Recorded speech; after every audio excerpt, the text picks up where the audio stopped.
하루가 그침에 바울은 제자들을 불러 권한 후에 작별하고 떠나 마게도냐로 가니라. 그 지방으로 다녀가며 여러 말로 제자들에게 권하고 헬라에 이르러 거기 석 달 동안 있다가 배 타고 수리아로 가고자 할 그때에 유대인들이 자기를 해하려고 공모함으로 마게도냐를 거쳐 돌아가기로 작정하니 아시아까지 함께 가는 자는 베르야 사람 브로의 아들 소바더와 데살로니가 사람 아리스다고와 세군도와 더베 사람 가이오와 및 디모데와 아시아 사람 두기고와 드로피모라. 그들은 먼저 가서 드로아에서 우리를 기다리더라. 우리는 무교절 후에 빌립보에서 배로 떠나 닷새만에 드로아에 있는 그들에게 가서 이레를 머무니라. 그 주간의 첫날에 우리가 떡을 때려 하여 모였더니 바울이 이튿날 떠나고자 하여 그들에게 강론할새 말을 밤중까지 계속하며 우리가 모인 윗다락에 등불을 많이 켰는데 유두고라는 청년이 창에 걸터 앉아있다가 깊이 졸더니 바울이 강론하기를 더 오래하며 졸음을 이기지 못하여 3층에서 떨어지거늘 일으켜보니 죽었는지라. 바울이 내려가서 그 위에 엎드려 그 몸을 안고 말하되 떠들지 말라 생명이 그에게 있다 하고 올라가 떡을 떼어 먹고 오랫동안 곧 날이 새기까지 이야기하고 떠나니라. 사람들이 살아난 청년을 데리고 가서 적지 않게 위로를 받았더라. 우리는 앞서 배를 타고 아소에서 바울을 태우려고 그리로 가니 이는 바울이 걸어서 가고자 하여 그렇게 정하여 준 것이라. 바울이 아소에서 우리를 만나니 우리가 배에 태우고 미둘레네로 가서 거기서 떠나 이튿날 기오 앞에 오고 그 이튿날 사모에 들르고 또 그 다음날 밀레도에 이르니라. 바울이 아시아에서 지체하지 않기 위하여 에베소를 지나 배 타고 가기로 작정하였으니 이는 될 수 있는 대로 오순절 안에 예루살렘에 이르려고 급히 가미러라. 바울의 에베소 지역의 사역을 지금 우리가 계속해서 보고 있었는데요. 이 바울의 에베소 사역은 예수님께서 이 땅에 오셔서 갈릴리 지역의 사역을 하는 모습을 자꾸 비교하게 돼요. 연상이 됩니다. 예수님이 갈릴리를 떠나서 예루살렘으로 가셨듯이 바울도 에베소를 떠나서 예루살렘으로 올라간 후에 다시 이제 로마까지 갈 선교 계획을 세웠습니다. 이것은 유대교의 상징인 예루살렘과 이방의 상징인 로마를 복음으로 정복해서 결국은 그 당시의 생각으로 보면 온 세상을 다스리는 예수님의 권세를 가장 중요한 핵심 거점에다가 복음을 전하고 예수님을 선포하기 위한 선교 계획이었어요. 유대의 중심 예루살렘, 그 당시 세상의 중심이라고 하는 로마. 그런데 이 여정이 우리가 보면 정말 쉽지 않은 여정입니다. 그런데 바울은 그 모든 여정을 어려움이 있음에도 박해가 있음에도 불구하고 그것을 다 이겨내면서 자기에게 주어진 하나님께서 주신 복음 전파의 길을 뚜벅뚜벅 걸어가요. 이 모습을 보면서 예수님을 뒤따르는 바울의 모습을 발견을 하게 됩니다. 오늘 우리도 이런 모습들을 보면서 우리의 인생이 예수님의 그 뒤를 따라가는 바울과 같은 인생이 되면 하는 생각들이 있습니다. 먼저 1절부터 6절을 보면 예루살렘은 지금 에베소에 바울이 있습니다. 에베소라는 도시에서 예루살렘은 남동쪽에 있어요. 남동쪽에. 그런데 이렇게 예루살렘으로 가겠다. 16절 오늘 본문 마지막 절을 보면 예루살렘에 이르려고 급히 간다. 이렇게 돼 있어요. 그러면 급히 예루살렘에 빨리 가려면 남동쪽으로 가야지 되잖아요. 그런데 오늘 그렇게 말은 그렇게 했는데 바울은 반대로 가요. 정반대로. 서북쪽으로 가요. 완전히 180도 다른 방향으로 가는 겁니다. 반대 방향으로. 마게도냐, 서북쪽으로 가요. 그러면서 오늘 1절, 2절을 보니까 빌립보, 데살로니가, 베레아 등등등 도시를 다 방문해서 아덴으로 고린도가 있는 헬라로 향해서 가요. 정반대인데 그것도 직행하는 게 아니고 여기저기 들러가지고 가요. 왜 이렇게 예루살렘으로 오순절이 되기 전에 빨리 가야 된다고 말은 해놓고 이렇게 멀리 정반대로 돌아서 갈까? 그런데 그 이유가 로마서라는 성경에 그 이유가 나와 있어요. 고린도에서 3개월을 머물 때 로마서를 사도 바울이 기록을 했습니다. 그런데 이 로마서에 보면 그 이유가 잘 나타나요. 그 이유가 뭐냐면 심한 기근을 만난 예루살렘을 돕기 위해서 마게도냐, 아가야, 고린도 이쪽 성도들로부터 오늘날로 말하면 성경에는 연보를 거둔다 이렇게 표현돼. 오늘날로 말하면 구제헌금을 거둔 거예요. 목적헌금. 연보를 거둬서 예루살렘으로 가서 전달할 계획이었던 거예요. 왜 이렇게 꼭 했어야 되느냐? 바울은 예루살렘에 있는 유대인 성도들을 돕기 위한 이방인 그리스도인의 이 연보가 유대인과 이방인 전부 다 예수님 믿고 개종을 한 그리스도인임에도 불구하고 아직 유대인들에게는 이방인에 대해서 뭔가 좀 껄끄럽고 배타적인 마음들이 남아있는 상황에서 이 이방인 그리스도인들의 연보가 예루살렘 교회에 전해지면 이 두 집단 간의 이런 어떤 보이지 않는 장벽을 허무는데 도움이 될 거다라고 판단을 한 거예요. 그래서 예루살렘으로 직행해서 남쪽으로 내려가야에도 불구하고 그러지 않고 정반대 북쪽으로 올라가서 그 이방 지역들을 차곡차곡 들르면서 말씀도 전하면서 또 구제헌금을 다 모아가지고 예루살렘으로 향한 것이 그 이유인 거예요.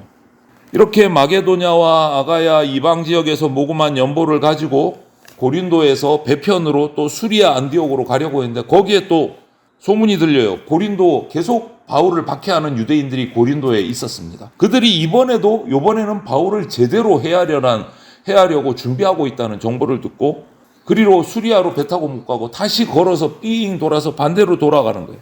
바울과 함께 했던 선교팀 7명만 먼저 보내고 드로아로 보내고 누가를 포함한 몇몇과 함께는 걸어서 마게도냐의 빌립보로 가서 거기서 배를 타고 또 드로아로 내려가는 더 먼 길을 가게 된 거예요.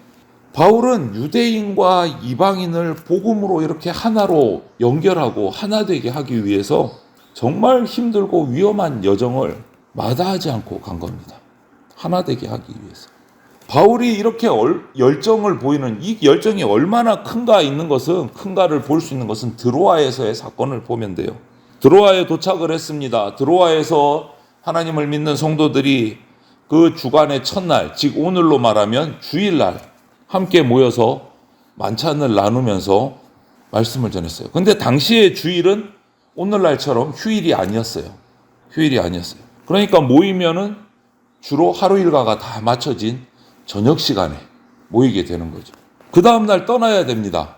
그런데 말씀을 전하고자 하는 열정이 있기 때문에 밤중까지 계속해서 성경을 전하고 강론하고 이런 시간이 이어지는 거예요. 그때 유두고라는 한 사람이 그 말씀의 장소에 들어와 있었어요.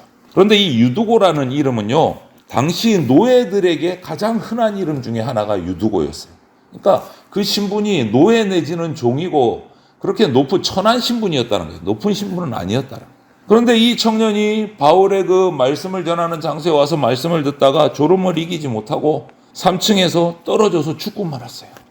아마도 주간에는 주인의 집에서 일하느라고 정말 애썼을 겁니다.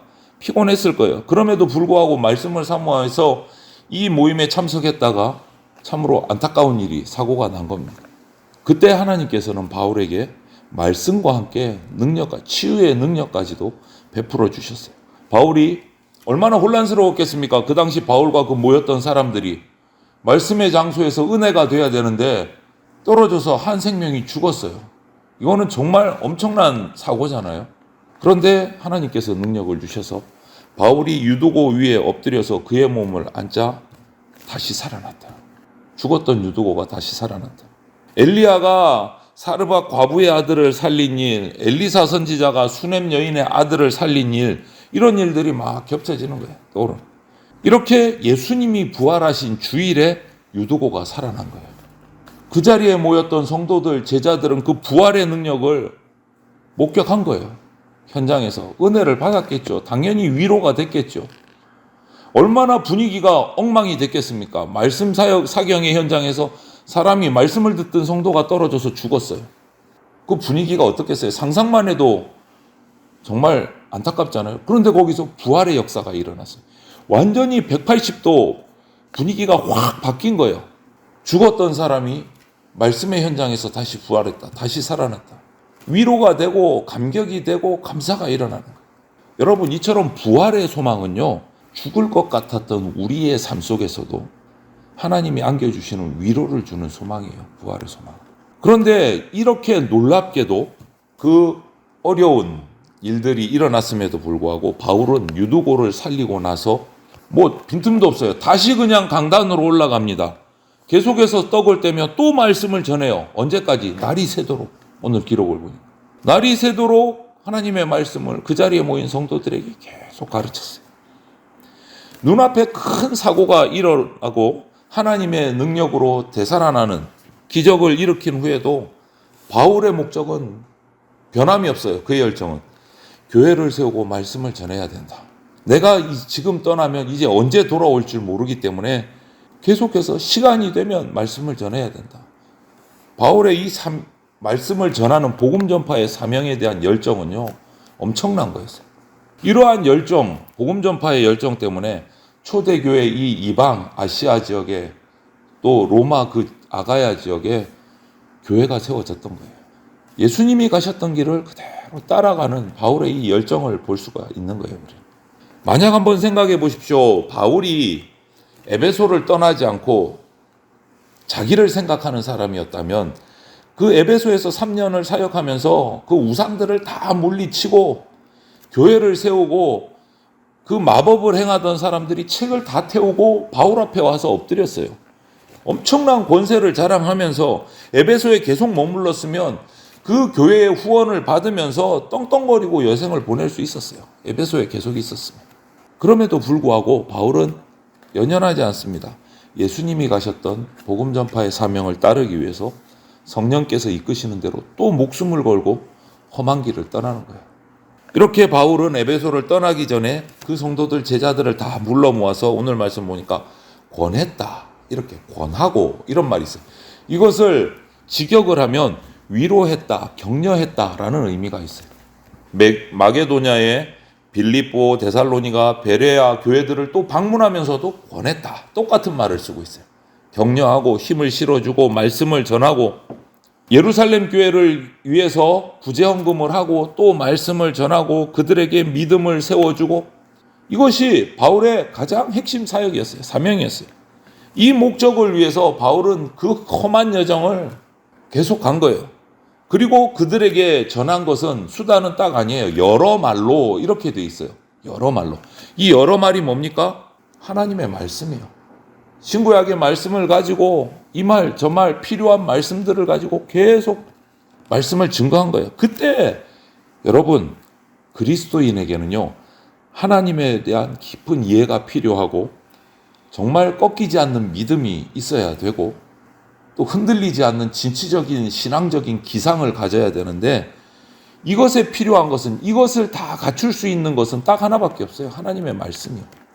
사도 바울은 가는 곳마다 날이 새도록 말씀을 전했어요. 강론했어요.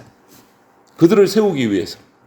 여러분 오늘 우리는 이 바울이 복음 여정을 선교 여행을 바라보면서 스스로 또 우리 교회를 점검해야 돼요. 하나님 나라와 복음, 교회의 영광을 위해서 나는 어떤 열정을 가지고 있는가 점검해 봐야 돼요. 정말 안락하게 편안하게 자기의 삶을 보낼 수 있는 여건을 가지고 있음에도 바울은 그것을 연연하지 않고 또 가서 전하고 또 가서 전하고 힘든 여정, 목숨을 다해서 전합니다. 그리고 결국은 예루살렘까지 가서 그 구제헌금을 전하면서 이방의 그리스도인 교회와 예루살렘 교회가 하나로 묶여질 수 있도록 정말 최선의 사역을 감당을 해요. 여러분, 저와 여러분들은 바울뿐만 아니라 저와 여러분들은 그리스도인입니다. 그리스도인은 세상으로부터 부름받은 하나님의 백성입니다.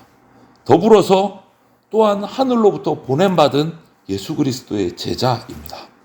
그렇기 때문에 우리는 부지런히 하나님의 말씀을 가르치고 교제하고 기도하고 예배하는 그런 열정적인 삶을 저와 여러분들이 살아가야 됩니다.